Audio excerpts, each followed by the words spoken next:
Okay, so again, welcome to today. So this is a group reading.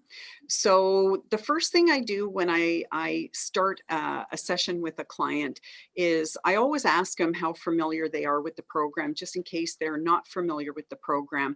And I go over some basics. So I tell everyone that I am an energy lifestyle coach and I'm reviewing their energy from multiple perspectives, from the chakra perspective, from the aura perspective, and from the vitality of the organs. And so literally when we do a reading, we're putting pieces of the puzzle together. I don't get all the answers right away because obviously it has to be somewhat of that dialogue with the client to get familiar with some of their information. Now, when you can get the client to fill out the daily observation sheet first, or the client intake sheet, then you've got a lot of ammunition to go over with the client that's going to help you understand, their conditions. So what we'll do is we'll just take a few minutes to go over some of the information that Cheryl had signified. So she felt that her health was less than optimal and she experiences symptoms that keep her from enjoying life as much as she would like. And there's three categories that people can check off. One, that they're feeling that they're in good health. One, that they feel that their health needs improvement. And one where they have serious health concerns. So Cheryl was right in the middle. She's got some concerns. And her three top health goals are to only drink caffeine in the morning. Now, what did you mean by that, Cheryl? Can I ask you? Well, there's coffee and tea in the morning, which, Mhm. and then pop and Okay. other things. And so I've pretty much I'd say 98% eliminated any caffeine during the day, Okay. after the initial cup. Okay. Great to know. Okay. So drinks 1 cup of coffee in the morning, possibly, and you're changing your lifestyle choices on that, which is awesome. Awesome. You'd like to lose some weight and you'd like to take less medicine. And these are common concerns people have because if we look at the average North American, most North Americans are overweight, and it is now being said that 60% of people are falling into type 2 diabetes category. And it's because there's sugar in everything. And I remember even hearing a report where sugar cereal here has something like 60% more sugar than in Europe. The same brand, but they sugarize everything here. And of course, sugar is addictive, which makes people keep coming back to their products. So in a way, we become slaves when we have a diet that's less than optimal, because we're going to start craving the things that we know aren't good for us because of the chemicals and other things that are in there. And even with myself, if I right now I'm just drinking tea, but last week I actually had some coffee, and as soon as I stopped drinking the coffee, I got a headache, because there are additives in the coffee that, again, you start to rely on, because oh, if I don't have that cup of coffee, I may get a headache. So sometimes we have to improve what we're doing daily so we don't become a slave to having the negative things.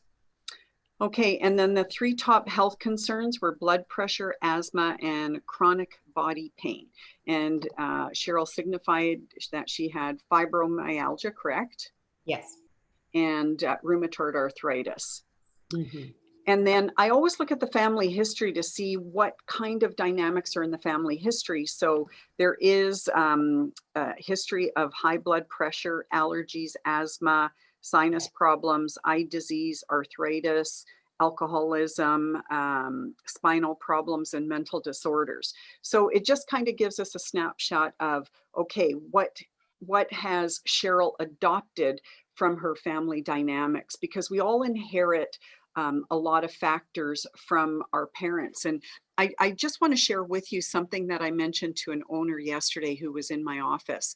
I said to her that the placenta used to be at a pH level of 8. Now they're saying it's at a pH level of 6.5. That means babies are born in an acidic condition. Mm. Where before, with the placenta being 8, then they had the alkaline environment that would feed them good nutrition. But at 6.5, that's telling you that babies are going to be born with more problems of asthma and allergies. So Cheryl, if you look back on your family dynamics, and were your parents overweight? No, actually. Okay. We were pretty fit. Okay, and then growing up, would you consider that the diet in your household was pretty good?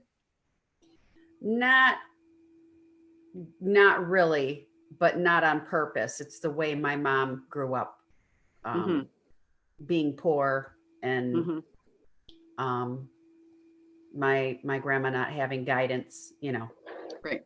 to proper diet. So they ate a lot of, canned goods, Yeah, and they were poor. They ate a lot of bologna sandwiches, and yeah, a lot of processed foods and whatnot. yeah. So then again, you can see that they already set you up where if they're having all that poor nutrition, and this is part of what is in your home life, then you can understand that that already was setting you up for some failure later on in life.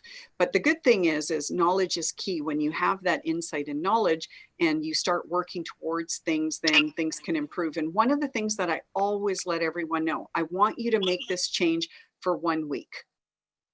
Okay, because if I can get people on an alkaline diet for 1 week, if I can get people to cut out some of their habits for 1 week, at the end of the week, they tend to feel so much better, so much stronger, so much more, full of energy, that then they're more driven to go another week. Whereas if I said to a client, you know what, these are lifestyle choices that you're going to have to do for the next 10, 20 years of your life or the rest of your life, it may be inconceivable. But if I can get you to do something for a week at a time. And I remember one of my clients, she followed my protocol for 1 week, and she came to me because she actually had acne on her face.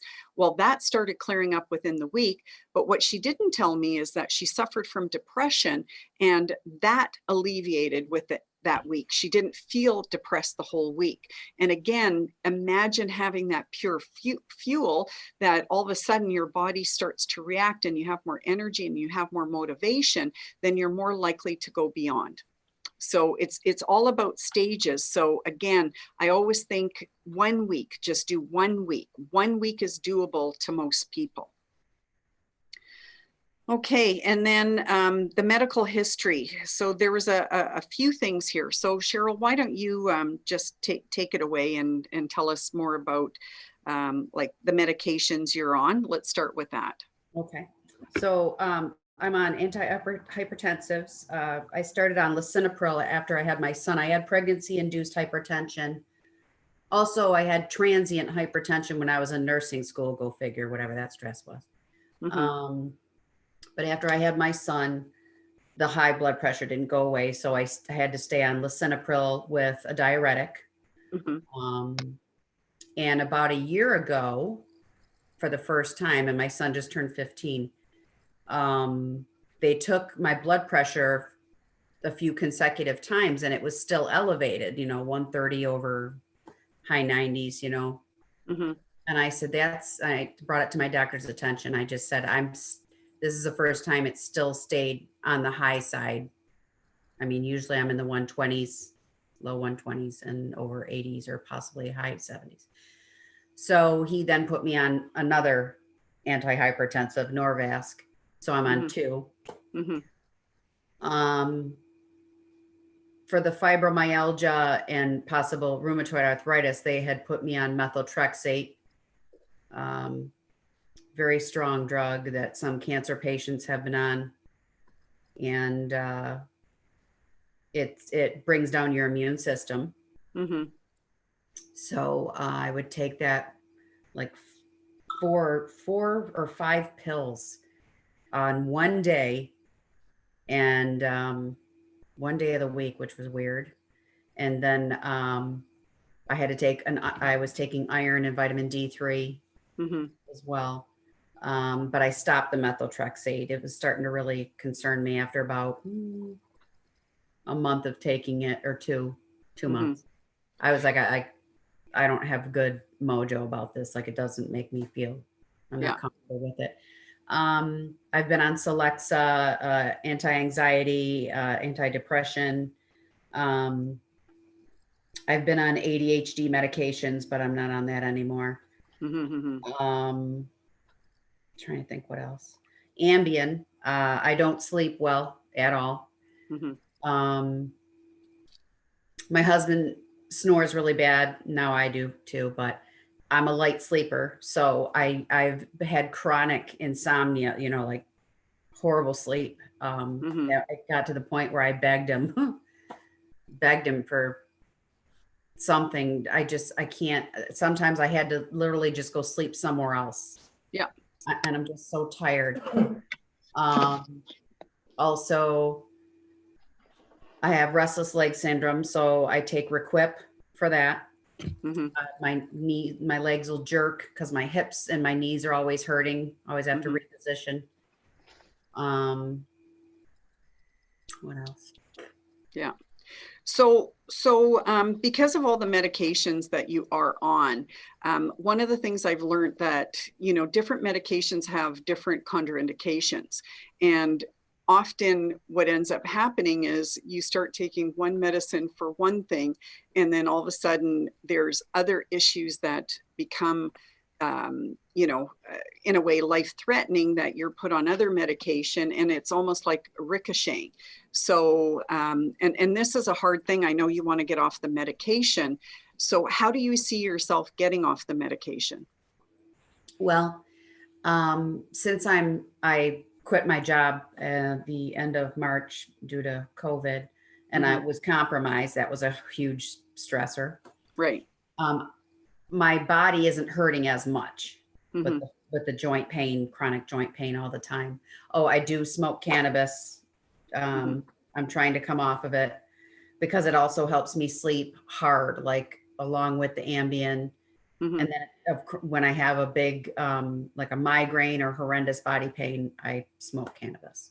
Hmm. But I'm sorry, what were we talking about? Well, no, I was asking, if you're ready to come off the drugs. So I want to actually I want to hear you say, yes, I want to come yes. off all the drugs. Oh yes, I want to come off all of them if at all possible. Okay. Uh, it's just poisons I'm putting in my body. It's just Yeah. not the way it's supposed to be. Yeah. Can Yeah. I speak? Yes. Uh, you can stop smoking, and if you can take only CBD, it's the thing that takes out the pain in the cannabis. So, and there are oil of only THC. It's the bad one, CBD. Yeah. Right. If you Yeah. can get CBD oil to the pain, the in all body, it's very good. I'm actually going to look into that because the THC also helps me because of my To sleep. anxiety and all that. Okay. To Yeah. stop the mind, I know you have a very active mind. If the organs we are seeing are yours, Yeah. you Yes. think a lot. You have to start finding ways to stop your head. In order to, yeah, it's true. In order to take out almost half of the medicines I heard about. Yeah. Yeah. So part of the program, though, to get there is finding solutions that can help her in multiple areas. And this is where, I think all together we can give you a lot of support, Cheryl, because yes, The she absolutely has a very active mind. We can see her top chakras, the crown and brow, the crown being 84 and the brow being 76. Right there, it's telling you somebody who has a very high energy. And when the energy in the brain is so high, people are often diagnosed with ADD. Okay. So whenever you see those numbers very high, then that can be a question that you ask people is, do you find or have you been diagnosed with ADD or ADHD? It's always in the brow chakra being heightened. Now, because of the medication that you're taking, we're seeing what I call a false positive, meaning we're seeing a lot of positivity in the aura because if you look at the graph lines, a lot of the graph lines are in balance, but because of the medication, it's creating that balance, but it's not natural. This aura is typical of somebody who takes drugs. Okay, and those drugs can be, you know, cannabis, or it can actually be, you know, prescription drugs. I always ask people, are you on any drugs? And I say it in that way, so it covers both the cannabis as well as prescription drugs. Okay, and we'll talk a little bit more about that. Now, did somebody have a question or comment? I think I heard. Suzanne, may I speak? Absolutely. Cheryl, I am being where you are in terms of the Celexa, Clonipine, Ambien, and I decided my daughter really helped me in getting my medical marijuana card. So I'm taking CBD, like Diego said, 5 to 1 THC portion, and it's been 2 months and I'm already out. I'm not taking Celexa anymore. I'm not taking Ambien anymore.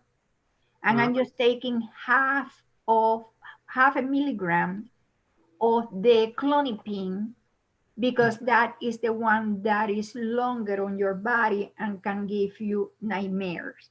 So, and I have lost a lot of weight because that's one side effect of the medication. I also have fibromyalgia, but I learned how to live with the pain. I manage it. I do exercise, mild exercise. I don't kill myself. I try to move, but when it hurts a lot, I try to do things at a lower pace. So those are the things that in the last 2 months I have seen improving on myself. And I follow what Suzanne told me 2 years ago.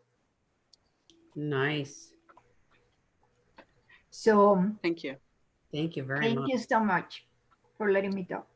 Well, thank you for sharing, Elizabeth. And I do want people to make comments, because again, we're just going to lay the groundwork here first, and then what we're going to do is do more deciphering. So I'll give you some clues along the way. But Sorry, sure, can I just ask a question? sure.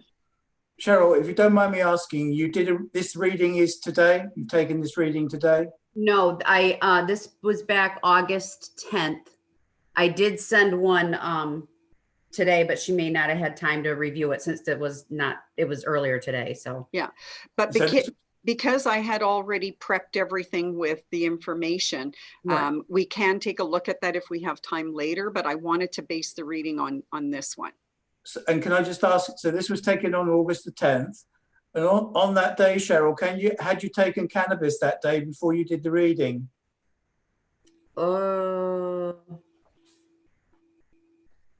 No. No, thank you. Mm-hmm. Yeah. Now, and again, just from my experience, whether she had done cannabis or prescription drugs, we may see a similar auric pattern. Okay. So to me, this is where you have to find out if it is, you know, one or the other or both. Okay. Whenever we see the aura that has too much of one color, more specifically in that green to turquoisey to light blue range, then we know that that has been more induced typically. Okay. And again, there might be exceptions to the rule. I can't, you know, speak for every single one, but I would have made this assumption, like this assumption that you were definitely on prescription drugs. Oh yeah. Okay. And the big clue is when you have somebody completing the client intake form and they have all these problems and you don't see the problems, that right there is telling you they're on something. Okay, that's the big clue. So when people have health issues and you know they're on medication, the medication to some degree is working, but it's masking a lot. You know, and when it masks things, then again, you're never going to get to where you want to go. And, you know, I can always talk about my own experiences, but I was in a car accident and I was put on drugs, and those drugs were killing all the pain. Well, during that time, I was doing all kinds of things that were making my condition worse because I was so out of touch physically as to what the truth was, that when I actually was off the painkillers 3 weeks later, I was in so much pain, more than when more than after the accident. It shocked me because again, I was doing things like carrying groceries, bending, you know, and not taking consideration of the body pain, because when you have body pain, that pain is telling you your limitations at that moment. But if you're void of that body pain, then you don't know what's working and what's not working. So in a way, this is, you know, a condition that a lot of people get into where, you know, they rely on the drugs, but then they're not tapping into, you know, what really is going on. And again, you end up taking more and more drugs or different drugs because they stop working or there's side effects. And, you know, it just becomes a game of let's shuffle the drugs around, but we're not really going to cure you. So now we want to get to that point where we can cure you of any symptom. So that way you can live a healthy life. You're too young to you know, have to be in so much pain, but this is common of a lot of people. So I want to go through some of the lifestyle choices because when we look at the diet, and I'm going to have to mute everyone because I'm hearing a lot of background noise right now. And so for some reason, okay,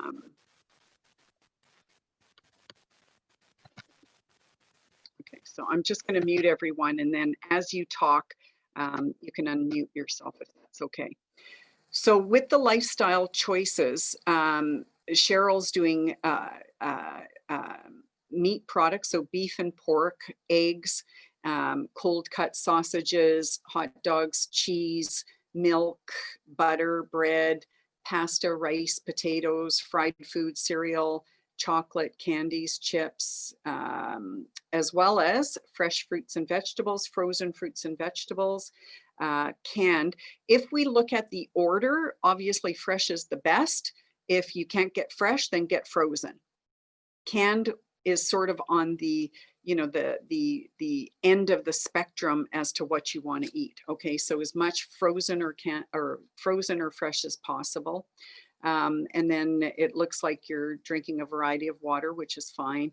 And of course, you're doing sugar and the raw sugar. So now we just want to move towards doing raw or, you know, positive sugar substitutes if you're going to do sugar, such as agave, such as, you know, raw sugar, coconut sugar, and Costco. I love Costco because they have organic, you know, organic coconut sugar. And coconut is on the alkaline level. So to me, that's better than some of the other sugars that are available. You cook with a microwave. That's another thing I'll ask you to discontinue because microwaves go in and kill the nuclei of the atoms, which then creates dead food. So you're not getting any energy from microwave food. Try to avoid cooking with aluminum because as well with the aluminum poisoning, you know, and as much as you can prepare your food. And in fact, I went to the market on Sunday and I bought a whole bunch of fresh fruits and vegetables, cut everything up, put them in containers. So that way I have food to munch on. I have, you know, already everything primed that if I want to make a fresh salad. And for those of you who have been in my training here in Vancouver, when I make my salads, it is so colorful because I put everything in it. I add so much color component. I bought beets and I cook them so I can eat them. You know, so it is some prep work, but again, then you're going to eat more nutritious during the week, where if you don't fail or if you don't plan, then you're planning to fail. So as much as you can, we have to get you into that routine, and you may have to do it by starting to, you know, write out lists and try to stick to them. And again, you know, for 1 week, you know, go to the store at you know, on one day, and then just stock up on everything and prep your food so that way you're ready to go. And because of the fact that you've got this low vibration that's happening throughout your body, I would highly suggest, do you like fish? Oh. I don't like really strong tasting, Yeah. but I guess it's because I didn't grow up eating fish, like Yeah. rarely. I Yeah. would have fish and chips. You know, So being married to a Norwegian here, I tell everyone, if the fish smells, it's probably not fresh. So it should smell like the fish should smell. So when you go to the store, if you can smell the package and find things that resonate with you. Okay. And You know what? We just cooked some beautiful cod, and all we did was squirt lemon juice on it right at the end and just seared it in the pan with a little butter, and it was just perfect. You know, so you've got to think simple, that it doesn't have to be exotic, you know, but just to have nutritious. Cook with a lot of lemon, because that lemon will add that tang. But as much fish as you can, because fish has natural omegas, and omegas are really important to help, you know, quelch the inflammation in your body and reduce the pain. I do have cod in the freezer, but I have not yet used it. Yeah. Yeah. But this is what you have to do is, you know, even when I go to Costco, sometimes I'll buy more, and then that way I'll, you know, divide it into sections. So that way I can take out 2 or 3 fillets, you know, and just cook them that day. But you've just got to start spending more time doing the preparation. Okay. And even just, you know, another thing I'll mention, because when people snore, yes, you need to have optimal sleeping time, and you may want to focus on 1 week. I don't care if you're sleeping on the couch or the floor, get out of the bedroom or kick your husband out, whatever you can do, and just have that peace for 1 week, because we need to have you start getting your energy storage back up, which means you have to commit to this. Okay, you have to commit to this, because if you're having disturbed sleep during those 7 to 8 hours that your body is trying to self-repair, it's not able to, because you're not going into that deep enough sleep to do it. And I don't care how you do it, but again, this is your life, so we need to have you take that responsibility. And it's not about whether you love your husband or not, it's about you regaining your strength. That is priority number 1 right now. Okay. Okay, and then there is some stress, because there is some relationship problems and stressful job, stressful home condition, unhealthy work condition. Now, because you left the hospital, are you still working anywhere that you have these conditions, or have they improved? I quit because they were going to force me to work on a COVID unit. And with me being compromised, I thought they were sending me to battle without any weapons. Yeah. I was petrified. I honest to God think I have like some sort of PTSD, because it was like all of a sudden they were making accommodations for me because of my health issues. Mm-hmm. I was able to work only 8-hour shifts, 4 days a week instead of 12-hour shifts. But then when the COVID came, it was like all of a sudden they forgot I had all those problems, and they would not accommodate me, and they were going to force me to go work with COVID patients. And no matter what I, you know, told them. And then also I was having issues because they were going to make me work midnight shifts, and I can't work midnight shifts because of my son and whatnot. So I can't, it was so stressful. And so I haven't been back yet. And now I've arranged to have a hysterectomy the end of this month. I'm going to wait till a month or so after that to maybe go back to work. So my husband's freaked out about no income. I do get the unemployment, like supplemental thing. Yeah. But I mean, the bottom line, and this is, you know, things that we have to consider is your husband would have no additional income if you were dead. that's exactly what I said. I said, Right. you're asking me to just go, you know, then what? If I'm not here, they'll have no income. So either I stay home and take care of myself. Yeah. You know, and keep my life and get something back into the norm if you can, but yeah. I don't. Yeah. And you have to put your foot down, because again, you know, you're on a timeline here where either you're going to start getting better or you're going to start getting worse. You may maintain, but that's not what we want. We want you to get better. So, you know, now that you've made that commitment, then we have to make sure that during this time frame that you're doing everything possible to get back to that healthy level. Okay. Right. So just moving forward, because I don't want to spend too much time going over this. Now, you said your son has special needs. What kind of special needs? He's got something that they call oppositional defiance disorder. Mm-hmm. They say he's got an emotional impairment, ADHD, intermittent explosive disorder. We thought for a long time that he was autistic, on the spectrum, possibly Asperger's. He's very intelligent, but he's also been combative. and I've dealt with it for a long time.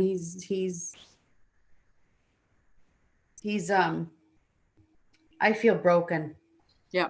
So by improving your health, and is the family going to be on board with these changes? Like if you're cooking the food or they're helping you prepare the food, is everybody on board to work towards this for all of you? I think it's the attitude, because my husband will say, well, it never works out. You know, Right. Right. you never finish anything. Right. Now, is your husband overweight? He's not too bad. He's weighs less than I do. And Yeah. he's in shape. Okay. So, and how's his health? Is it in good condition? He recently, less than a year ago, we found out he had some mini strokes. We had no idea.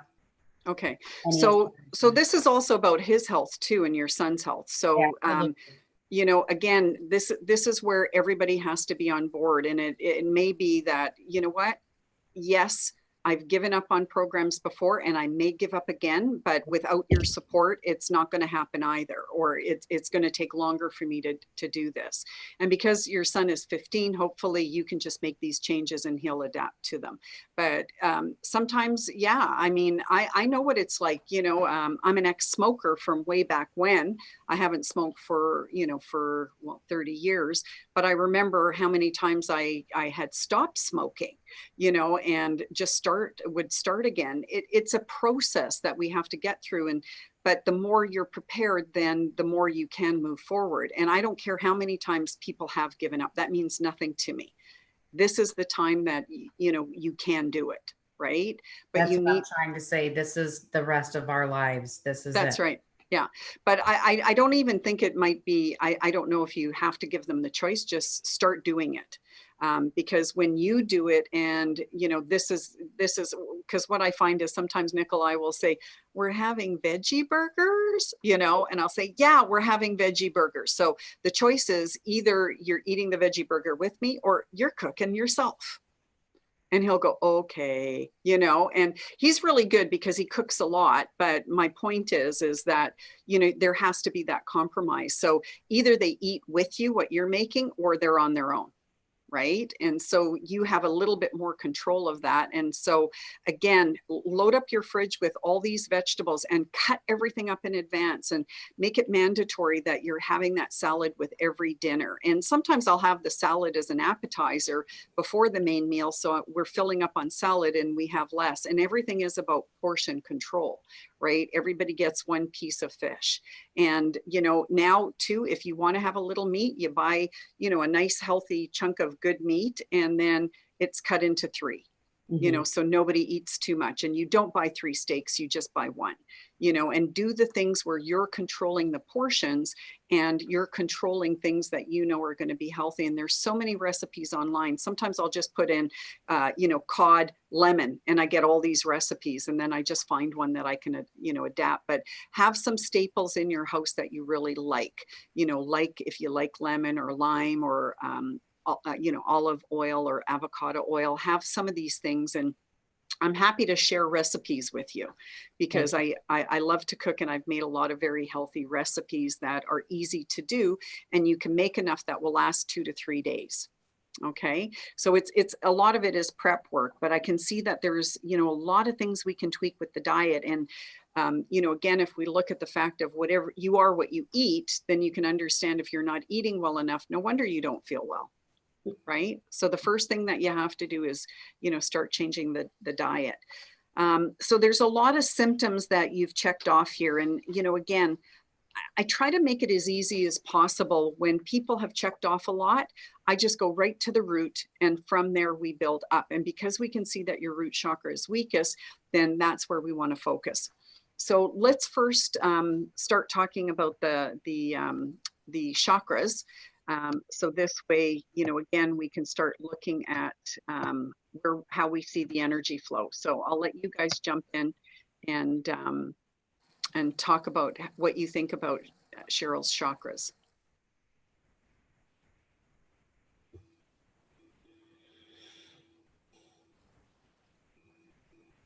Okay, so let's start with the weakest one. It's the root chakra. So what is the root chakra's purpose? Is it more grounding? Yep, absolutely. So when people have, a high active brain, then we know that focusing on the root will help ground your energy. Okay, what else?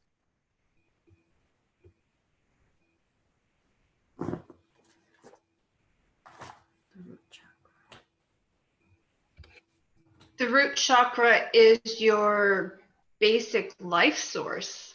Exactly. So when that sucks, you don't have the drive, the determination, because you don't have the vital energy. Okay, so then what can we do to support the root chakra? What can help the root chakra heal? A lot of red energy foods. A simple one is to throw some spinach in your sandwich instead of lettuce. And it also increases your vegetable intake too. Mhm. Going for, I think you called it a red walk rather than a green walk, where you're doing the power push walk rather than a stroll through the forest. Yeah. Now, sometimes when people have fibromyalgia or chronic fatigue, that can be a little bit stressful. So one of the things I recommend is, go out and buy yourself one of those reformer balls, and you can usually buy them at like Walmart for $10. Okay. And you can sit on it and just gently bounce. And by doing that, what you're doing is you're just starting to work your energy and get your body pumping, because when people have high or low blood pressure, it's because of the fact that the oxygen in the throughout the blood isn't working as well as it should be. Okay, that's kind of one way I want to say it, but I'm going to go a bit further into that. But we want to make sure that you have adequate oxygen in your blood, and one way is through exercise. We're going to talk about some other ways that you can improve that as well. But the ball, and because a lot of times people don't have the equilibrium, or, because you may not have enough muscle mass, even by putting the ball in between a doorway and having your hands on the door just to sort of guide you. So this way you can start, forcing yourself to bounce a little bit more. But at the beginning, you'll just be doing little bounces. And then as you get stronger, you'll be able to do higher bounces. And then you can even incorporate, putting a couple cans in your hand and, doing, or if you have some weights, doing some weights. So you just get a little bit more activity. This way, it doesn't matter how cold it is outside. It doesn't matter if it's pouring rain. It doesn't matter of your outside environment. This is something you can do at home, and it costs you a $10 investment. So, to me, I don't know. I'm always thinking about the cheapest things that we can do. But yeah, ultimately, if you can go outside and when you're walking, raise your arms up in the air so you're actually generating that oxygen intake, because when you don't exercise, your body becomes lethargic. And because the blood isn't pumping, because you don't have adequate oxygen, it becomes, at that catch-22 where how can you feel more vital when you're not doing anything? So you have to kind of motivate yourself. And, I tell people, use your cell phone, put it on. So this way, you'll take a couple of times out of your day to do things. But I always think about this one woman who was 300 pounds, and she just started, by sitting there watching TV and pumping, taking cans of food, and just starting to, pump the weights.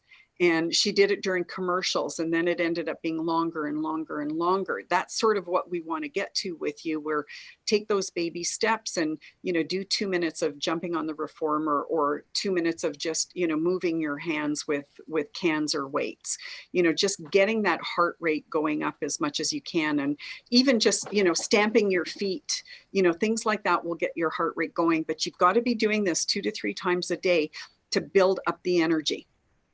Okay. And then you'll find that after a week, you'll probably start to go a little bit more. And I always think about it when, I hadn't done any exercise for a while after I had been in a car accident, and to get back into that regime, it took a while where, the first block to run it was difficult. And then next thing you know, I could run 2 blocks and then 3 blocks, and it takes a while to get up to there, but it can happen quite quickly, but you've got to just get started somehow. And I'll just bring in a couple other suggestions here. Nishanto mentioned, doing celery juice on a daily basis, because celery helps with the absorption of your nutrition. So either eating 2 stalks of celery a day, or you can actually buy celery juice and take a shot or 2 of that. Now, Nishanto, do you do just 1 shot, like what the bottle says, or do you double up on that?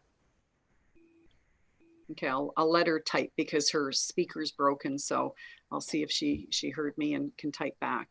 But celery is recommended by a lot of people in nutrition because of the fact that it helps with the absorption of your minerals.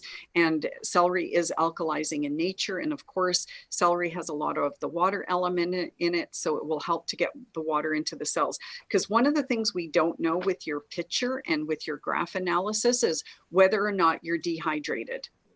Okay, because everything's being masked right now. So if you can answer that, do you feel you have signs of dehydration? Oh, I've been chronically dehydrated for eons. But now I've been picking up, water more often, obviously, because I'm not drinking pop, and I'm making healthier choices as far as that goes, for sure. Yeah. But I've been dehydrated for years, like forever. You can hear my vertebrae cracking. It's like, yeah, it's just, yeah. Yeah. So you can see that it's probably because of the drugs, because again, this is something that a lot of people don't know. When you're on drugs that are chemical, it's a foreign invader to your body. So your body actually uses more of the water element to try to flush it out. So you're spending a lot of energy trying to get rid of the toxins in your body, and then you're not getting the nutrition of the water because it's being spent for detoxification. okay.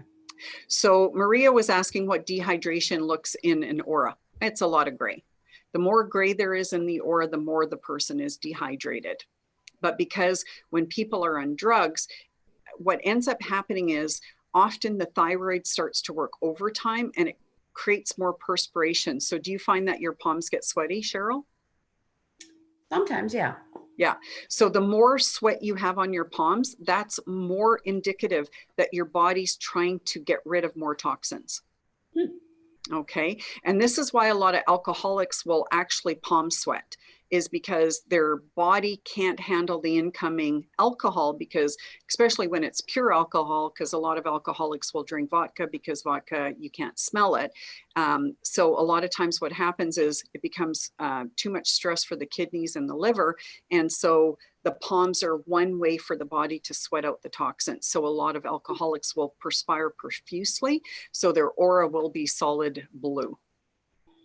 Okay. I can't drink alcohol like I used to. Yeah. That's another reason why with cannabis, but yeah. Well, and I don't get headaches and stuff reacting to alcohol and yeah. I wouldn't recommend any alcohol for you. Right. Because again, I could just see it's just poison to your body, just like a lot of the medication is. Okay. Yeah. And Gabriella, we're not seeing gray in her aura because the drugs have created this imbalance that looks like she's got good energy, but she doesn't.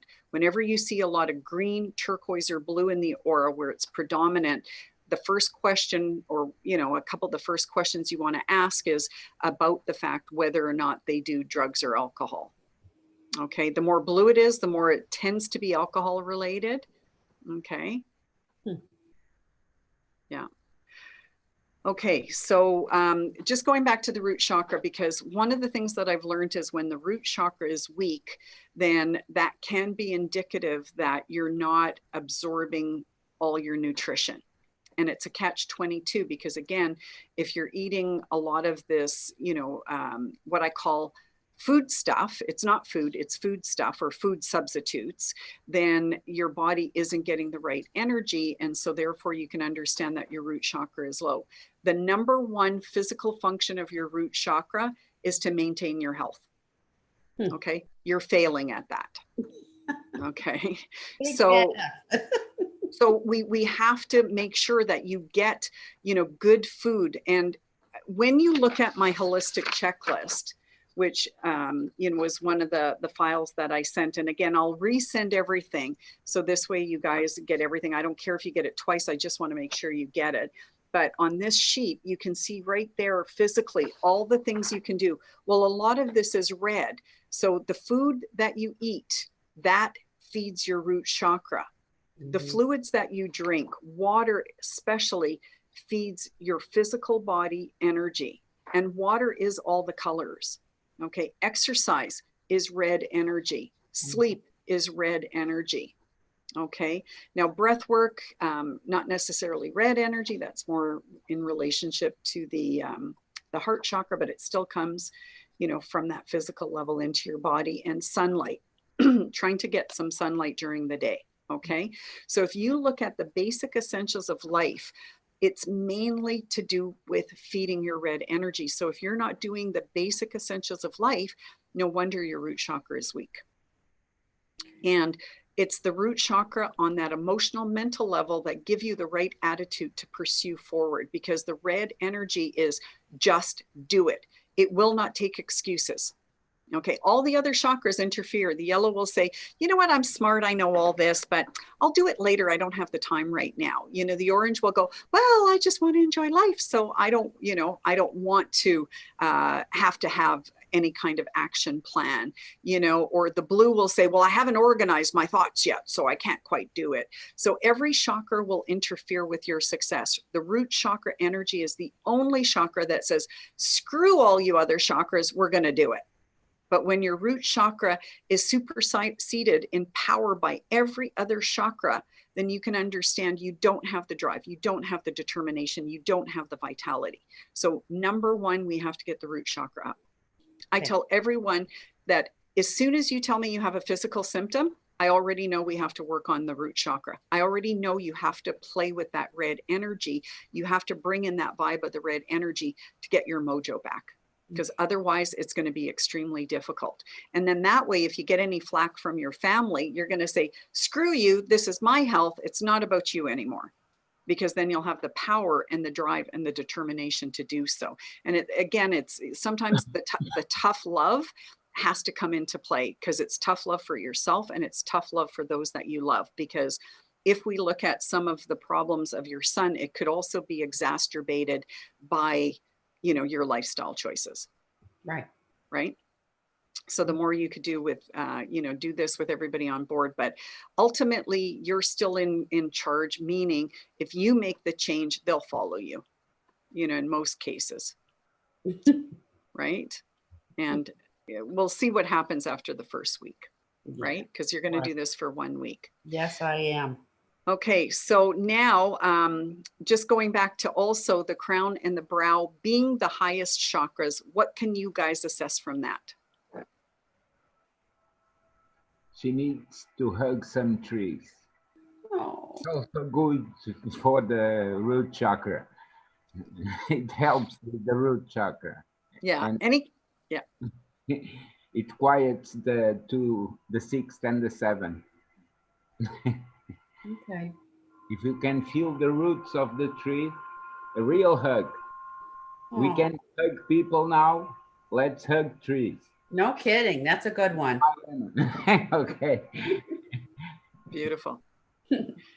So Gabriella was asking, I think it was Gabriella or somebody was asking about all the white that was above the head. Well, that is what's sort of defining the high frequencies of the crown and the brow. So what can we surmise from the colors that we see in the aura? Above the head. Diego, you said it earlier. Mm-hmm. It can mean two things to me, in my interpretation, because I've been working for 14 years now only with the aura. I always forgot the organs, I only read the chakras and the aura. That's why I don't miss one, because I'm learning a lot about the physical body. To me, the others were more important until now. Now I'm worried again with my physical body because of the child you saw. Yeah. A little So while. It can be a really good spiritual connection, and it can be bad managed by medicine, by all the pills you take, because it shuts that off, and your inner being needs more. That's what I'm yearning for. I am becoming more spiritual. Hmm. I've always felt more spiritual. And That- remember, there are only 2 days in our lives that we can do nothing about it. You know which they are? When I'm born and when I die, maybe. That's the lazy one's answer. Okay. Yesterday and tomorrow. So, yesterday it's depression, tomorrow it's anxiety, and the excess of today is stress. Easy, easy.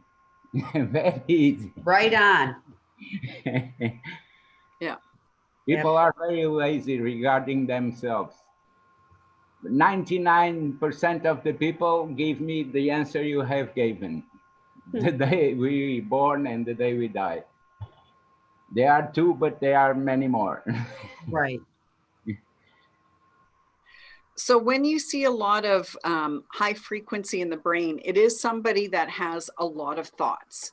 And when we see a lot of that white, it can be escapism, right? Where you're thinking about the things that could happen and not always focusing on this moment.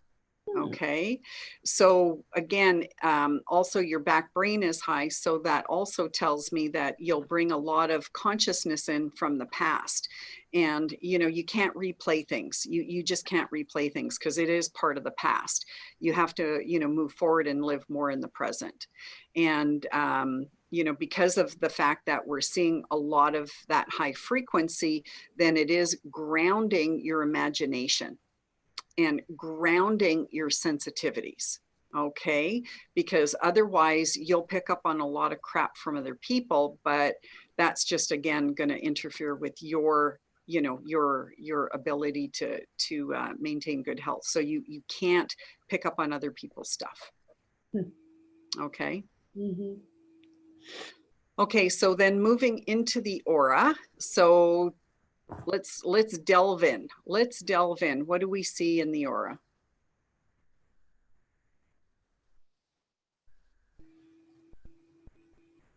I wonder what that green in the feet, like on the bottom, mean.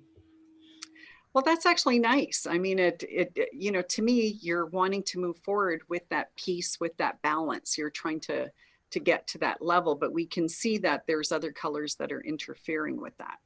So, again, it could be, somewhat the anxiety, because the purple color that we're seeing in this area, that can be anxieties. They're still showing through. And that's why sometimes when people take medication, the medication may be helping somewhat. I had somebody who was on medication for anxiety, yet I saw a dark gray right in her brow chakra. Oh, wow. So I asked her, did she feel that the medication was helping her fully? And it wasn't. But again, we want that quick fix. Well, there is no quick fix when you're doing a lot of things wrong. You have to correct what you're doing wrong, and then it will naturally repair. Our body is so smart in its repair capabilities, but we're the ones that screw it up. So we're the ones that have to change what we're doing in order to assist our body back to that optimal level. And we can see right in the root chakra, there's this band coming through. Okay, and we can see that it's in this sort of muted orange tone, and then it's combined with some of that indigo blue, which could be that anxiety. We even see yellow kind of, coupling up with the emotions. So you're trying to control your emotions in one regard. Okay, and anybody else have any thoughts about that? Yes. Every time I see that is like people trying to fight with their inner self. There is no unity between body, mind, and soul. So they are having kind of a great unbalance of who I really am and where am I going from here. My purpose. The life purpose is Yes. kind of not clear. That's right on. Now, something I'll share with you guys that I was privy to see it and you guys didn't, but what I'm going to do is I'm going to go through the replay. And this is something that I will do on occasion if I feel it's necessary. But when I first put Cheryl's picture on the screen, I watched the energy right from the beginning. And I'm just going to stop it here for a second, because if we look at where the head is, see this muted color that's coming in? That sort of reddish hue, that's the cerebellum. Okay, so this is telling me at a very young age, there was some trauma. Yeah. Okay, and it was probably when you were very young. Mm-hmm. Okay. Do you want to start sharing some information? When I was about, I was 6, my brother was born, and my dad was very involved with me before then. After that, it was like I didn't exist.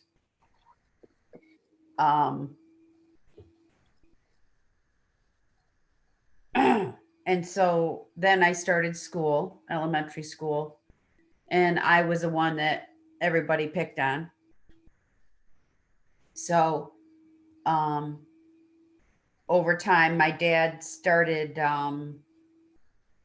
just talking down to me all the time, negatives and, verbal abuse. So I was getting that at home and at school, rejection all the time. Mm-hmm. Just being bullied all the time and never feeling accepted. So I wasn't accepted at school and at home. Like, my mother she's my savior. If my mom wasn't my mom, I wouldn't be here probably.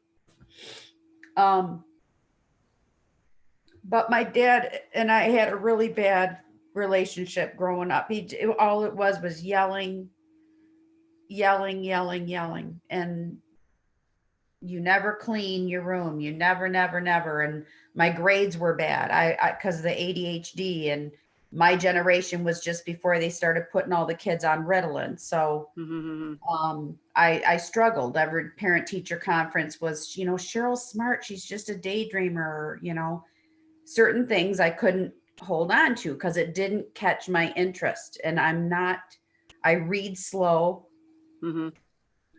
It's like I read as fast as I can read out loud. You know what I mean? Like I feel like I can't hold on to it if I just go and it's just a blur. Yeah. So I don't know. I just, and I've been, as a child, it was rough. It was rough. And I always wished I had a different person as a dad or whatever. I just said, I don't have a dad. He's just mean. And I would look, to other friends' fathers they were nice to me. And I just would leech onto them like, God, you're great. But, and then as I got older, I was raped. And how old were you when you were raped? 16. Okay. So let's go back to when you were young, because if we look at the fact that you have this gray void there in the hips, this is telling me that your foundation was broken. Yeah. And so therefore, when we look at the different reasons, and even you making that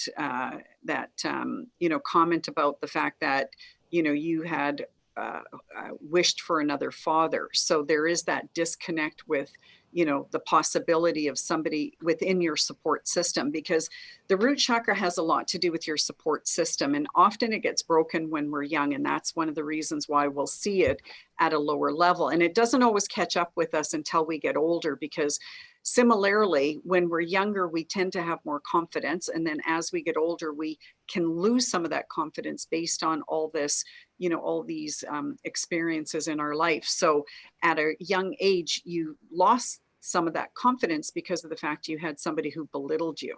And this is probably another reason why, you started to amplify your energy in your top chakras, because that was your safe haven. The physical world wasn't your safe haven. It was, your mind and imagination that allowed you to, possibly and be elsewhere. I was more into music, dancing, singing, art. I'm left-handed. Well, I'm ambidextrous, but more creative. And when I am in that element, I feel free. Yeah. Yeah. And I haven't done it. I haven't done it. So then to help, reconnect you back to your lower chakras, think of something that you did when you were young. So what, you named a few things. What one of those things, what can you start doing in your day now? I've been starting to sing. Beautiful. Just around the house and, like I used to, and especially in the car and and just trying to move a little bit, my hips and, trying to make cute little moves, whatever I can do without killing myself. Yeah. Yeah. But I like to listen to music again. I'm starting to listen to my music because for years it was for my son, Yeah. But now I listen to my music and I enjoy singing and I love dancing. So I'm trying to reincorporate and crafting also and crocheting and whatnot. Yeah. Yeah. And that's what you have to do, is you have to bring back some of the little joys, because I understand, as a parent, your life tends to revolve around other people, but now your son is getting older. And again, you're not going to be of any use to anybody, especially your son, if you're broken. And so you've got to pick up the pieces. And sometimes you have to go into some places. And one of the things that I like to do as a visual, if a recollection comes up where somebody kind of didn't do me justice, is I guess what I want to say, I want you to go back to, a recollection, and I want you to close your eyes, and instead of hearing your father belittle you, I want you to hear your father saying, I love you. I love you. And I'm sorry for what I've done. Because one of the things is sometimes we don't realize the impact we have on everyone, and our soul knows it, whether him as a human being on a conscious level is not, the kindest person. On a soul level, he knows he's doing wrong. So in a way, what I want you to do is connect on that soul level where he is telling you that he loves you and that you are a beautiful person, and, absolutely, dance. And, Nishanto saying, join a dance class. Yeah. But even if it's in your own house, put some music on in the kitchen when you're cooking and dance, but bring back some of that inner joy that you lost when you were young. Because when people go through these hardships when they're young, you've now got to switch it into something that's going to bring you that life, whatever it is. You've got to find the time to do one or two things daily that brings you that joy. I have a happy song. It's Don't Worry, Be Happy. So, to me, that's my go-to song whenever I feel that I want to hear that happiness. So find things that bring you joy. I like to, have things planted that people have gifted me that brings me joy. So, if somebody gave you a mug or whatever, incorporate that in your day. And when you, drink out of that mug, like I have a mug, every time I drink out of it, I think of, my best friend, because we bought the mug together, and it just reminds me so much of my fun time with my friend. And I even have a card of us, a card that she gave me that has two little young girls, and they have flowers in their eyes, and they have this big smile on their face. It's on my desk because whenever I notice the picture, it brings me joy. So start doing things that will bring back that joy that you want to be here, because right now, with all that high energy in your brain, you're not here. No. You know, Yeah. as Diego said, you know, we tend to live in the past and the future and not always, you know, in this present moment to enjoy life.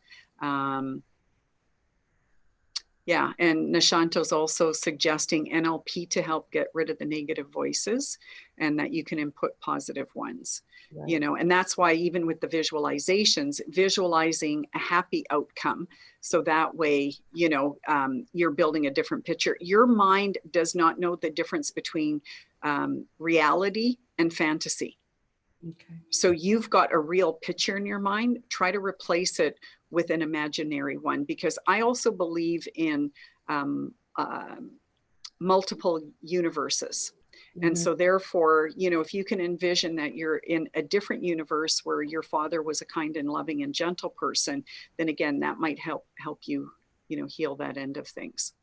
Now, I want to continue with this because I want to show you guys sometimes the things that I see when I'm watching the screen and I'm watching somebody's aura on the field. And you got to remember that when people are sitting there and they're putting their hand on the machine, that sometimes what we see, and I may have missed it there, but I don't know if you guys caught the fact that there was some dark, dirty energy that was coming through the root chakra. Did you see that? Okay, so Cheryl, that gave me a glimpse into abuse. And one of the questions I had emailed Cheryl was if she was open to discussing this. And again, we don't need to have all the details, but the fact is that when I see that negative red coming through the root chakra, that usually represents, you know, some sort of physical abuse. And so therefore, you know, I wanted, there it is. Okay. Okay, and again, I just slipped over it a bit, but look at the muted color that's coming in that area.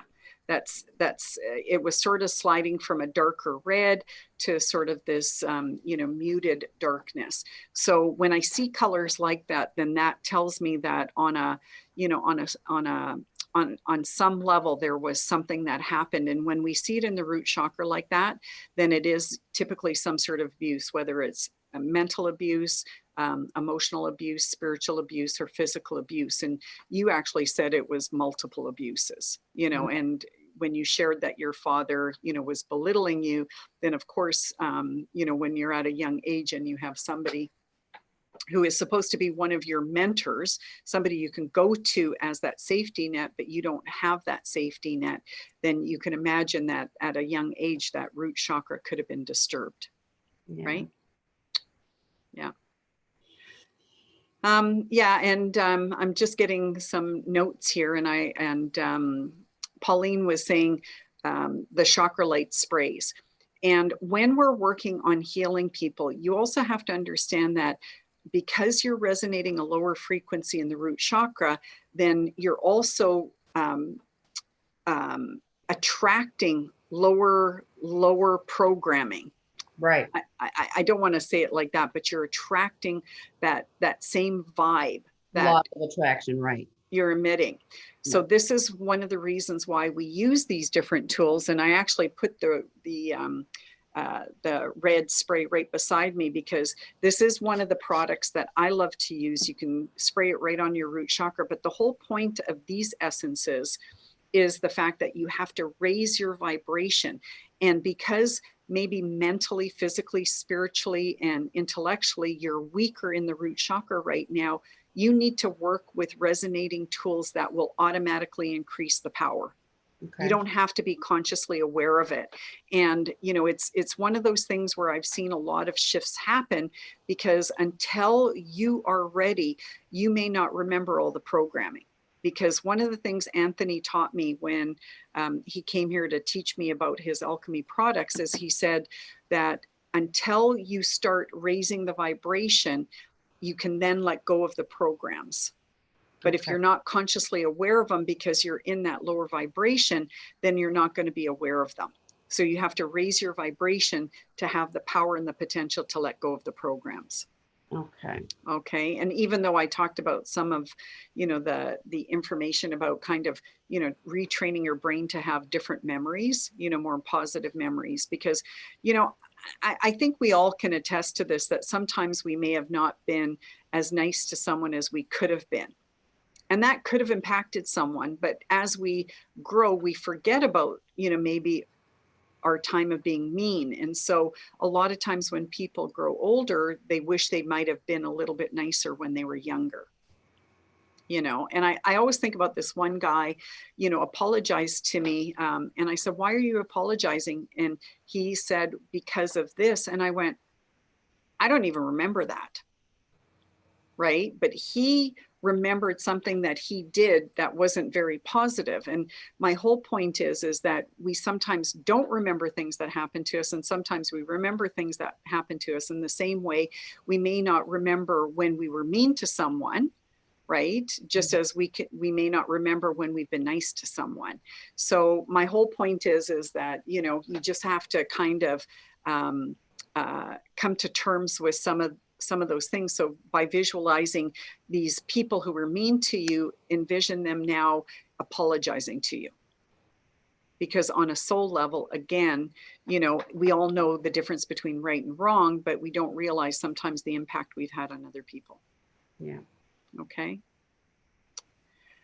Yeah, and Beverly's also saying get the Chakra Dance CD, which really takes you through each chakra power and helps you to empower. And she's giving the name Natalie Southgate. So, Okay.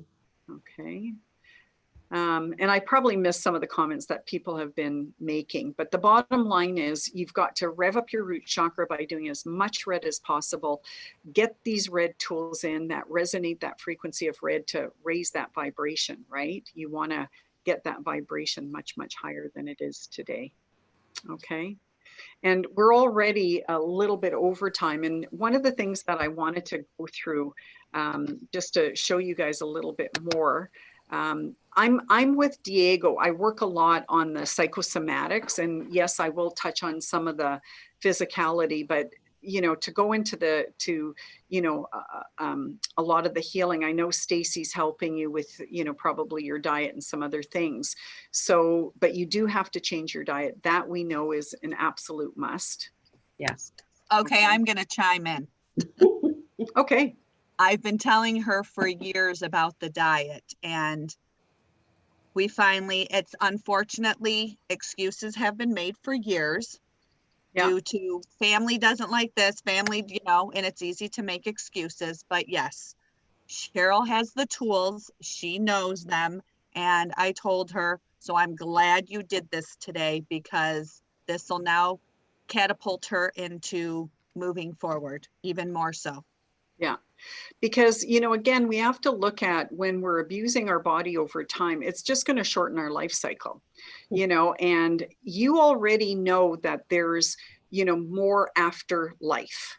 Okay. Right. You already know that, but do you want to get there faster? No. No, you're put on this planet for multiple reasons, and again, we don't have to have an epiphany of, oh my goodness, this is what I have to do with the rest of my life. I believe just by being a kind and good person, by helping, people who are in our inner circle, as well as helping others in our outside circle, because obviously as a nurse, you've probably helped hundreds and hundreds, if not thousands and thousands of people. Every time you've helped someone, that is an act of kindness. Your journey here in life is just to be a good soul. You don't have to be, I always, say to people, you don't have to be somebody famous. You don't have to, people who have money, people who are famous aren't necessarily happy. You have to be happy with yourself and what you're doing in life, and have to make the choices that are going to help improve your life. Right? Yeah. Yeah, because you deserve it. You're full of love and light, and you just have to now give yourself some love and light. Okay. And that's a hard thing to do. Yeah. Because it feels like you're being selfish. But Yeah. at the same time, you want your loved ones to love themselves. Yeah. So it's just odd to focus on me. That's what it feels like. But So when you help people, you feel really good, right? yeah. Okay. And you do it because you love people, right? Yeah. Yeah. So if somebody asks you for help, or somebody tries to give you help, what do you say? I'm all right. Yeah. So do you know what you do when you do that? You're actually telling them, I'm sorry, your love isn't good enough. Okay, because if people want to help you and if people want to give you, you know, something, whether it's kindness or just, you know, empowering words or whatever it is, take it in. Take it in and just say thank you. Yes, I appreciate your help. I appreciate that. Allow people to love you as you love others. It's like you want to love everyone else, but you're not allowing people to give to you, to love to you, right? Yeah. So don't let your energy block the energy flow. Allow people to give to you unconditionally. Don't take away their ability to love you. Okay? Because you're literally, when you say to somebody, no, it's okay, what you're saying is, I don't want your love. And then they're gonna not feel good. Right? Because I feel like I don't deserve it. So it's it's a catch-22. Yeah. Yeah. So God put you here on this physical planet in the house that you're in, your body. Okay? That is your gift here on earth, is to live a spiritual and a soulful life in this physical form. That Yeah. is, it is your right. You own the space around you, so I want you to take responsibility for it. Okay? Okay. Yeah. Yeah. So I'm just going to let this go to the end, but some of the things that I like to, I'm just going to scroll down here. So the hip is constantly showing up throughout whatever we're doing here. Yeah. So I wanted to show you a little bit of this software program. I'm just going to close a few windows here. So in this program, I think I have to go to another organ because the hips aren't like a super duper popular one. Which is an organ that typically is lower on you? Adrenals, I think. Wouldn't that be, Stace? Yes. Okay, so we're going to go to the adrenals. But in the Great Holistic Therapy Assistant Program, this gives a lot of different indications on things that you can do. So when we first go in there, we're going to go, the first portion, the biopulsar diagnostic, is just more just information about the diagnostic component of it. But under the sciences of the organs, we get organ description, so we can learn more about what that organ can do. Okay, so we can just sort of see that it, you know, has an effect on your blood sugar level, you know, and it's your fight and flight organ. So it just gives you some basic information about that organ. Then it also shows you some possibilities of disease. And again, I'm going to go through this quite quickly. And if there's anything there that you can see, Cheryl, that, you know, you've dealt with or you feel, you know, Yeah. you know, Lesions, autoimmune disease, mhm. for sure. The cortisol. Yeah. Yeah. Okay. And then we go to the diagnosis. Overextension, not enough sleep, chemical stress, too hot or too cold, emotional and mental stress for sure, hormonal imbalances, yes. I have fibroids. I was just told that's why I'm getting a hysterectomy too. Okay. Yeah. And fibroids grow in an acidic condition. So again, when you have a lot of acid, then the fibroids have the potential to grow, where if you have an alkaline diet, then you're not feeding the fibroids. Okay. Okay. Then when we go to the science of the meridians, there's a lot of information here. And because I'm not a TCM practitioner, I don't know if anybody has joined us today that has some experience with TCM or practices TCM, but it just goes through different indications that relate to TCM therapy. It also tells you the meridian time, so you always know that. Oh, how did I end up on the kidney when I was on? Oh, because the adrenals. Yeah, now I get it. So between 5 and 7 p.m., that's the active time of the meridian, right? And then progression of meridians. This is an actual, it's a video, but I'm not going to play that right now because we don't have time. And then we have the symptom of indication. So again, if you look through this, you might see some indicating factors that relate to that. Tired legs, muscle weakness, foot problems, eyelids, yes, swollen in the morning, lung pulmonary symptoms, yes. Bone disease, low back pain, weak, yes.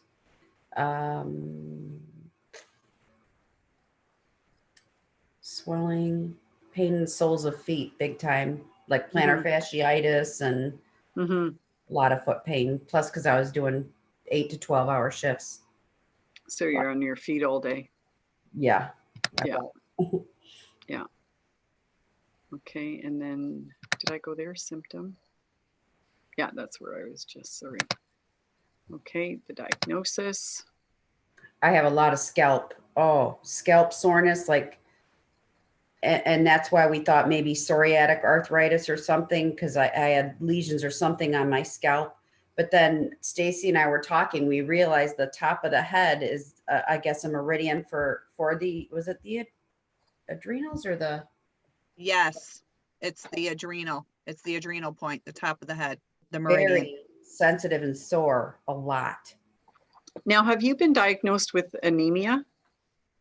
No, and you and I talked about that before. Right, right. My mom has been because of the amount of bleeding during menses. That's right. And I'm a heavy, like a slaughtered animal. So Yeah. they just put me on something else. I forgot the new drug of that to slow the bleeding down. Mm-hmm. But yeah, and so then I've been trying to increase red foods. I've been wearing things along, but I even went out on purpose and bought like red bandana, red shirts, red, trying to,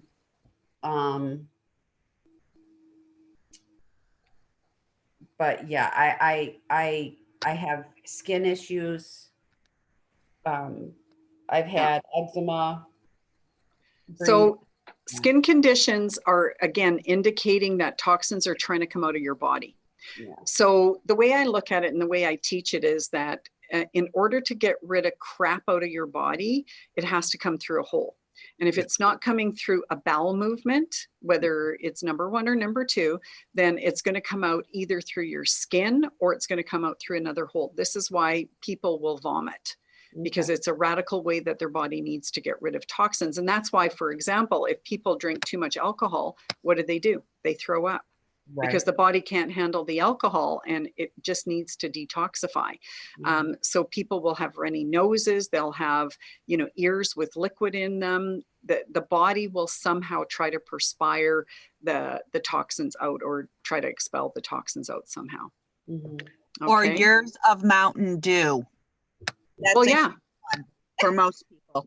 But you know what? It's not just the Mountain Dew. It's all the lifestyle choices. I know. Well, right. Yeah. But Mountain Dew, I have noticed, does cause a lot of what's going on with the scalp in most people, because my other friend, same thing. She ended up getting a hysterectomy. She had all these thyroid cysts, everything. And I said, you've been drinking Mountain Dew since you were a teenager. Yeah. Wow. That's what happens, unfortunately. Anyway. Yeah. Thought I'd throw that in.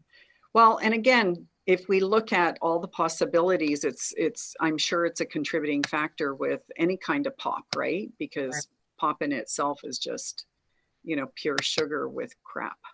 Mm-hmm. I had a client once that basically she was so dehydrated, and I said, it looks like you need, you're not absorbing your water, because she was insistent that she drank like eight glasses of water a day. And I said, what do you put in your water? And she went, oh, Crystal Light.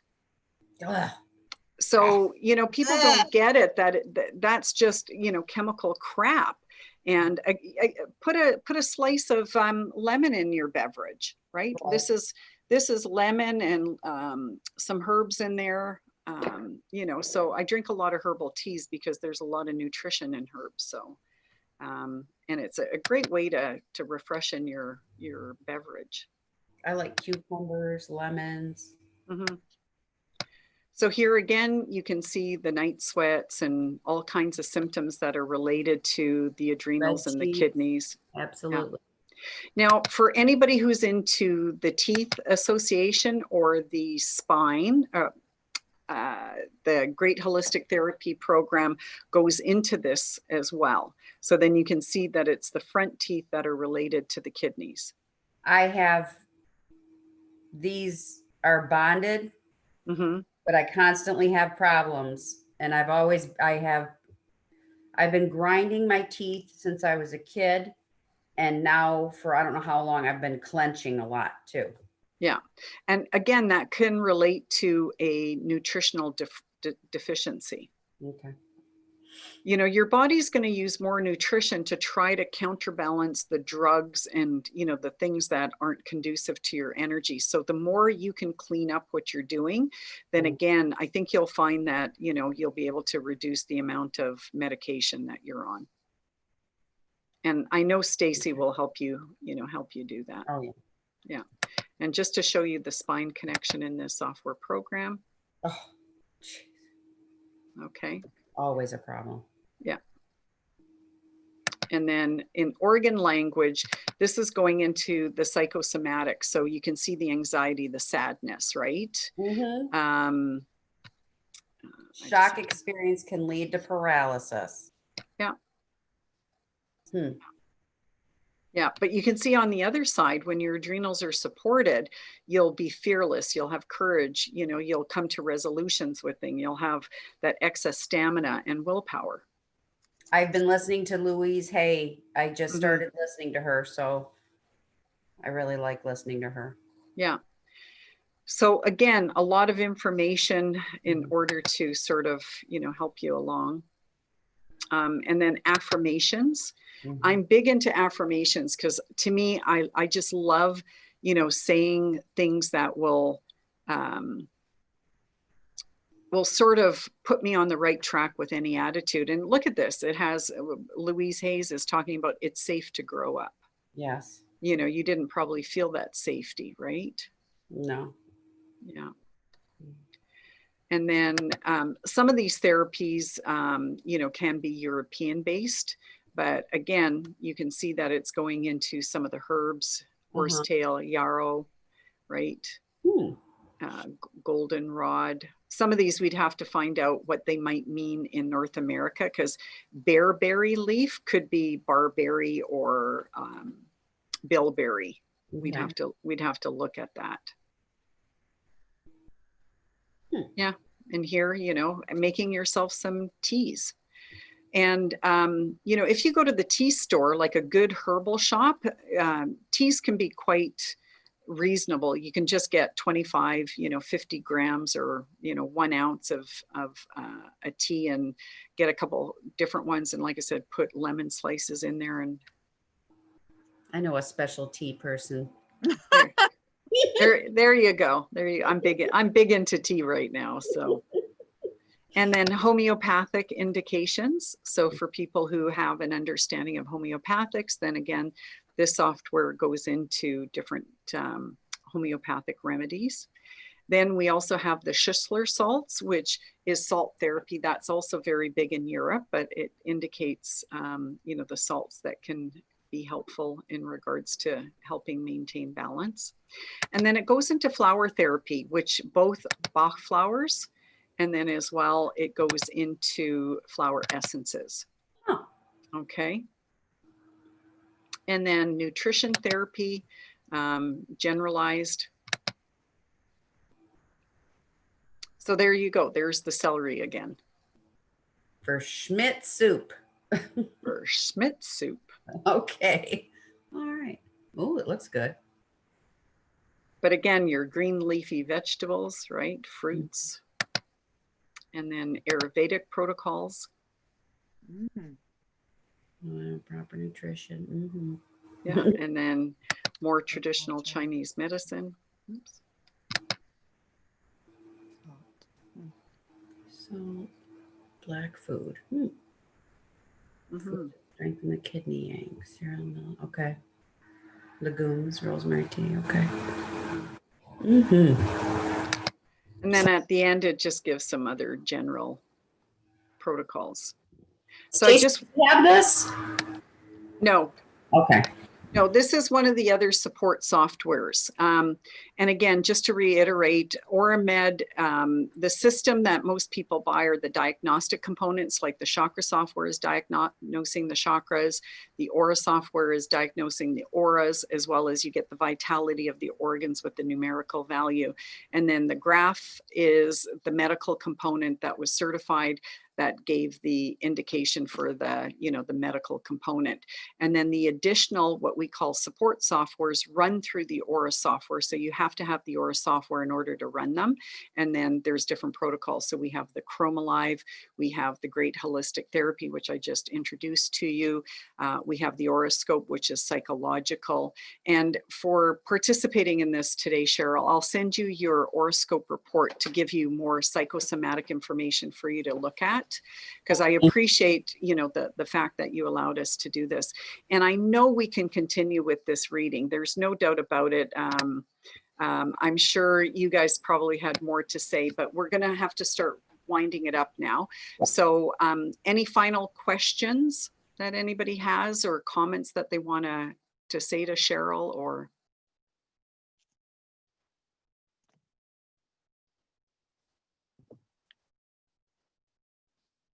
okay, Cheryl, did you find that helpful? Oh, yes. And it just sort of, it just puts it right in your face. You can have people in your family that tell you things and you're like, yeah. But when you have other people such as you and everyone else that has knowledge of this, and just looking at these colors and numbers, and it's important to me, and it means a lot to me that people participated and helping me. And this is going to help me move forward, help other people with my intention in practicing holistic care with Stacey, and spreading it onto my family and everyone that I can. Yeah. And I think that, what you said, it's that proof, right? It's that proof that this is what's going on. And because of the fact we've read, quite a few of us that were online, recognize that you have that aura pattern of somebody who does take, medication. Yeah. And that's blocking, your capability to really get into the emotions, because when you're feeling listless, when you're not feeling connected to life, then it's pretty hard to, sometimes get out of bed in the morning. Yes. Right. So what we need is to, get you back on track. And the only way you can do it is by, building up your vitality again. And that means you have to take care of yourself. And like I said, just, do what you need to do, and just automatically assume that your family is going to support you. And if they say anything, then just say, you know what, you're on your own for cooking then, because this is what I need to do to get back to better health. That's definitely a problem. That's definitely a problem. And I'll say, this is what we're having. And they're just like, well, I don't like that. And it's like, I don't know what to tell you. Yeah, just say then you're on your own for cooking, because I'm going to be cooking just say I'm going to be cooking healthy for now on. Right. And you're either on board, and if you're not, then you'll have to make your way with your own dinners. Right. Or your own meals, because like I said, you're no good to anybody if you're dead. Right. Amen. Right? Right on. Yeah. He's heard that from somewhere else before. I'm sure, Stacey. I'm sure. Well, with both of us in her ear,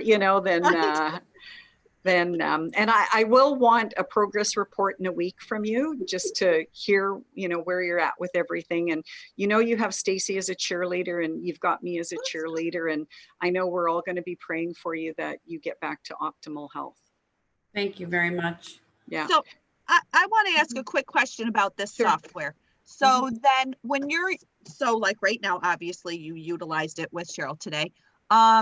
Is there any part of this that you would print out or give to the patient? Like if there's any recommendations? No, and coming down the road, how do I explain it? This software is loaded full of information, but it can be overwhelming. So you as a practitioner would have to go through it. And normally what you're doing with any assessment anyways, is you're picking the 2 to 3 areas that you know are a big concern. Okay. And that's all you're going after, is those 2 to 3 areas. Because if you try to go out after too much, it becomes overwhelming. You know, and so this is where, you know, taking care of what can you do based on your skill set, and, you know, with any of the support software, what can you do to assist that client, right? So it literally, there's so much. And you know, I was talking to Kelly, who popped into the office yesterday, and I was saying that, you know, in a 1-hour consult, I can only get so far with people.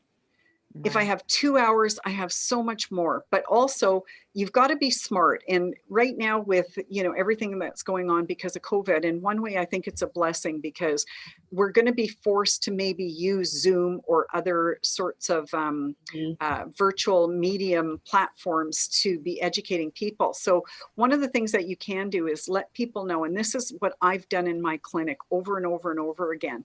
I say to everyone, I'm going to spend time during this session talking about you and what you need to do. However, I do give a class on the basics of life. And this is something now you can do via the virtual world, where you start giving classes, and people can pay by PayPal $10, right? And then you get a group of people together and you take them through some preliminary things. And it could be very basic things, because again, this list, if you go over all the basic essentials of life, you could easily teach a 1 to 2 hour class on that. Right. And then I was saying to Kelly that, you know, I lost a bunch of files, which no big deal, because it just gives me the opportunity to make them better. But I had a whole protocol for chakra programs.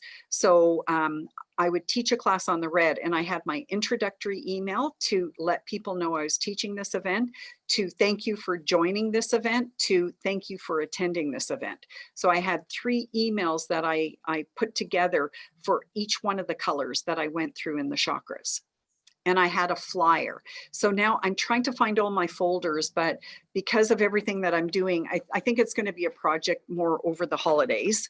I don't think I'll be able to get through it before then, but my whole reason to bring this is you've got to start creating the program. So you may have just a program about teaching people how to set up the protocol for eating well. It could be as simple as that, where you maybe, you know, figure out how you can have a plan, you know, plan of action. And, you know, I see some places where they'll even tell you what the shopping list is, you know, so then, you know, to go to the store and pick up these things to, you know, make these meals during the week. Sometimes we have to do these things, right? Because again, it's about planning, and or you know, taking your vitamins daily, or whatever it is, however you want to develop that. I do have a nutritional program, but it's not based on anything I'm talking about today. So I don't want to go into that, because I'm not a nutritionist, I'm not a naturopath, so it's not my forte. I cheat a lot. I take vitamins every day. I figure if I, you know, don't get that 10 to 12 fruits and vegetables in a day, well, damn it, I'm going to get it in that multivitamin, right? And I take the program that I'm on, it's 6 multivitamins a day that you're taking. So again, it's more than what the daily requirements are. It's guaranteeing me that I'm going to get my 8 to 10 fruits and vegetables a day. So sometimes I take shortcuts too, guys, you know, that I'm not always planning every single meal, but I do try to plan 3 to 4 meals in advance. Okay. So I have everything pre-planned, and I go to the store and I buy, you know, 2 to 3 heads of lettuce, and, you know, I prep everything, you know, on my Sundays. So that way, again, you know, from Monday to Thursday, I've got everything. I've got all my ducks in a row. Right. That's what you got to do. So you want to be giving classes, and you want to be teaching people about what you know, whatever you think that's going to contribute to their wellness, because, you know, I fall short in some areas. My love is teaching people about their aura and their chakras. So those are the programs that I teach. So one of my thoughts was, if you guys are interested, I didn't do a poll for today, But one of my thoughts was for the next session that I actually take you through one of my chakra classes. What do you think about that? Mm-hmm. Yes, Yes, that would definitely be a good one. for Okay. sure. Starting with the red energy, because I've made it really easy. And I actually printed out some of the copies that I sent you guys. But when I go teach my red energy class, or my root chakra class, this is one of the things that I sent you in the email, and it's a 5-page report on the root chakra. So literally, this is what I do is I say, okay, so we're going to be talking about the red root chakra. That is your body's physical intelligence. And I go on from that. So I'm willing to teach, the root chakra class, and everybody gets this when they attend my class. So it's the homework sheet. So I make it really simple. This is your teaching material. This is the sheet you give to the clients. Okay. If you charge a little more, you could even give them the report. Okay. Okay. Is that And- information that's in the manual? This is what I sent you guys out in the email that's in the chakra library. And everybody's gotten the chakra library. I think I've sent it out 3 times in the past 2 years to you guys. Plus, to prepare for this seminar, I gave you the link to the red ones. And I said, the other ones are in the reports. I think what I might do is send out an email to everybody saying, have you got this library? Have you got this library? Have you got this library? And whatever libraries you guys haven't got, because one of the things is I could honestly send you 2 to 3 emails a week. But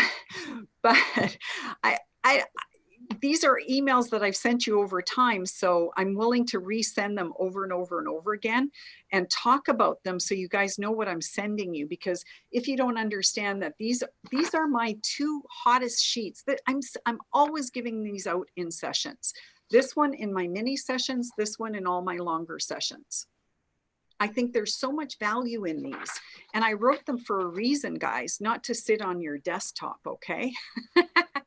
But for you to email them out or print them out and give them out to clients. Because I'm very conscious of the environment, this one I email to clients. Because a lot of people nowadays like to read on their phone or their iPads, so it saves paper. And if you're like me, I have a lot of piles all over the place of material I intend to read, but sometimes it's easier to read on the computer. This is the one I print out a lot of copies. When I print the red out, for example, I print out 100 copies because I know out of 100 readings, I'll be probably giving out 90 red.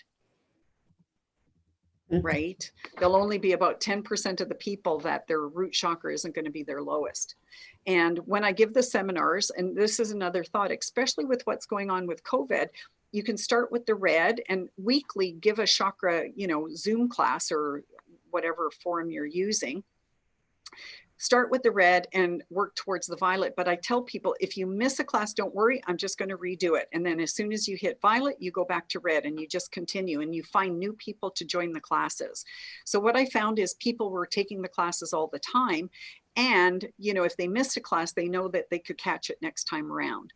But in the meantime, I'm telling everyone, if you want to learn about the chakras, I'm not going to spend time in this session counseling you and taking our valuable time together, teaching you the basics of the chakras.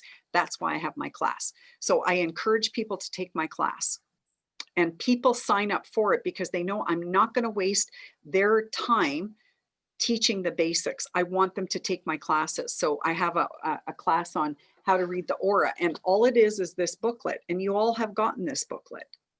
Okay, some of you newbies, I still owe it to you because for some of the new people who have bought the Biopulsar, as you guys know, I send you a variety of libraries over time. I don't inundate you. We're going to be setting up a different forum where it'll eventually be on a website and you guys can just download from the website, but we haven't quite got there. So right now I've created libraries. So I have a chakra library. I have, a marketing library. I have, what else do I have? Anyways, I have like a half a dozen libraries that I send you guys initially. But this is an awesome booklet on teaching people how to read their own aura. And again, you just read it from the book and you improvise by adding your own stories. So you write your own stories, on your own teaching manual. And then that way you have something to create. But why don't we do that then? For the next session, I will teach you guys how to do a chakra class. How's that? Yay. Yeah, sounds good. Okay. And what I'm doing in between is I'm still doing, you know, the other seminar. So next Tuesday, I'm doing the seminar on the personality test. And the value in that is you're going to learn also about how I talk about the chakra flow, because it's the same thing in the personality test. The difference between the personality test and a biopulsar chakra analysis is the personality test is asking you questions that relate to your different color energy centers.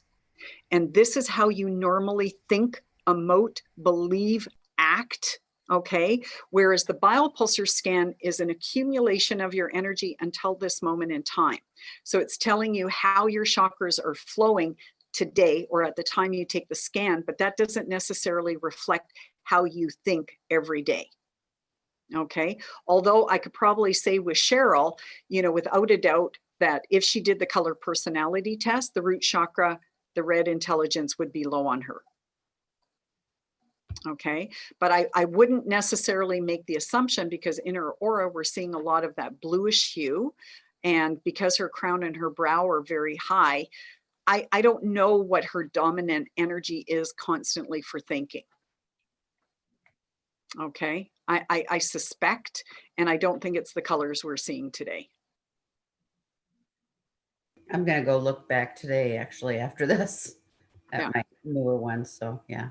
Yeah, and we're offering a price if you want to do the color psychology test, it's $40. Otherwise, it's regularly $60. However, as a practitioner, if you guys want to use the test as a tool, you buy packages of 10 at a reduced rate of $300 for 10. So you're paying $30 a test, and you would either sell it for $60 because it does come with a 20-page report, or you build it into a session for $100 to $120.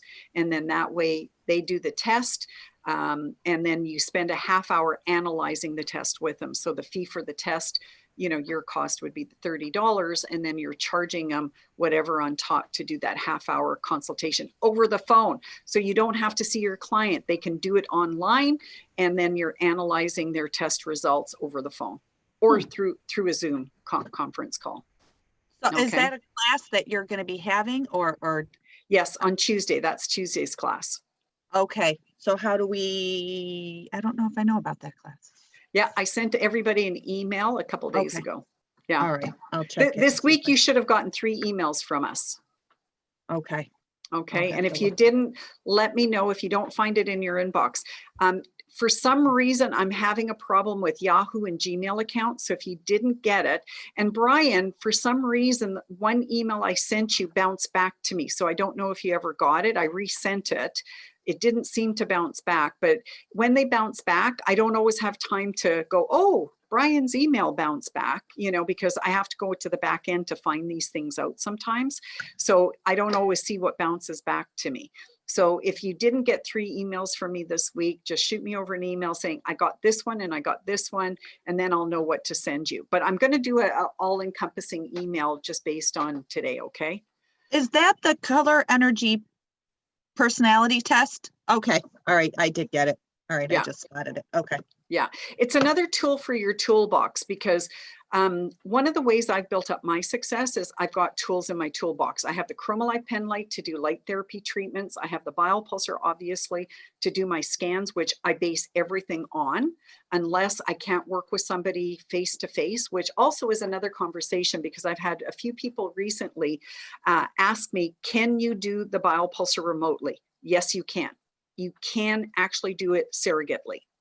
I had a medical doctor in Guatemala that read my energy via the phone. She put her hand on her biopulsar, and she became a conduit of my energy, and on that quantum level picked up on my frequency, and literally my aura showed up on her screen.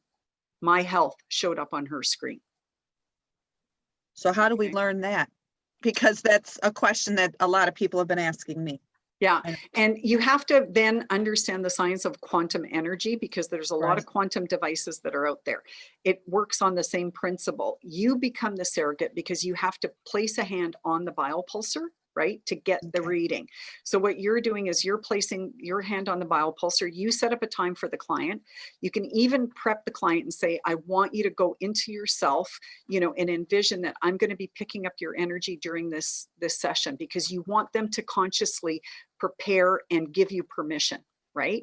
Then you connect with them via phone, or you could do it via Zooms where you're seeing them, because sometimes it's nice seeing them, because sometimes you can see a little bit about their body language that will help you with the assessment. And then you become that clear channel. And I close my eyes. I keep my hand on the hand plate for about a minute. I don't count, because all I'm focused on is that I'm a clear energy channel and I'm picking up that person's energy. And I repeat their name over and over and over again. Okay, so I have a little bit of a ritual. I don't write about all the ritualistic details, but I do have a schematic. I'll send you guys this. I wrote it in a one-page sheet because, as you guys know, I write everything down for you as much as I can. This is why I sometimes stay up till midnight doing these things, because I love you. So I have this. And then again, I look at my first scan, which is my baseline reading, which I did before I connected with the client, and I compare it to the second reading. And the differences is what you're going to highlight to the client. And you can do this with children. You can do this with pets. Okay. And try it. Just try it, because I didn't think I could do it, and I did it. So So- then so when you do it with your pet, like let's say I wanted to do this on my dog, how do you do that? So again, you get a scan of yourself first. Okay. And if your pet is, not hyper, and if your pet can sit beside you, then what you do is you keep your hand on the system and either put your pet on the lap, or once you have that stable reading, take your hand and put it on your pet, or you can just envision the energy exchange. Okay. Okay. So That's- you have a few ways of doing it. I actually like touching, animals, because then I feel I get that stronger connection empathetically, Right. Okay. Yeah. And then also to check where your weaknesses are and see if they still show up with the pet, because a lot of times pets will actually take on your energy. I had one woman, her cat was dying of cancer, and I went, wow, he just saved you from cancer. And she went, oh my God, I knew that. And she went to a psychic who also told her that her cat picked up on her illness. Wow. and saved her life. So animals will do that. That's part of, some animals' destiny on this planet is to actually help their owner. I mean, I love my dog. My dog just gives me so much love. I just, I love my dog to pieces. I love him more than Nikolai now. I always tell everybody, I'm like, you could take everything away from me on the planet. Just bring me my doggy back. That's all I care about. It's all the unconditional love and It is. Yeah. and you develop that bond. It's irreplaceable, and that's what I need. I had to put my dog down in 2004. Ever since then, I needed another soulmate. Yeah. Yeah. It's just, they're unconditional love. Okay, so I'm going to try to remember sending you everything that we talked about, or I promised to send you. If I neglected to send something, just let me know. We're a little bit behind on putting the videos online, but he finally put the Biopulsar video online from the last one, I think yesterday. So it's now available. And mark the YouTube channel, and we have 2 YouTube channels, right? We have the Color Energy and we have the Biopulsar Color Energy. So mark both of them, because we will be posting different videos on the different ones. The Biopulsar only has Biopulsar and Chromalive, although I saw he stuck a few other ones under there that he thought would be applicable to you guys. But a lot of the Color Energy ones will be posted on Color Energy. So Tuesday, I'm doing the color personality test. And then the following Thursday, I'm going to do the chakra seminar. Excellent. Okay, and I'll resend you guys things, because you'll want these handouts. So again, you'll hear my verbiage and what I say and how I improvise and the stories that I add. And you guys can use my stories if you like them. Excellent. Okay. Sweet. Thank you. write notes. Okay, guys, see you on Tuesday. If not before, have a good week, have a blessed week, and enjoy, and hugs and kisses to y'all.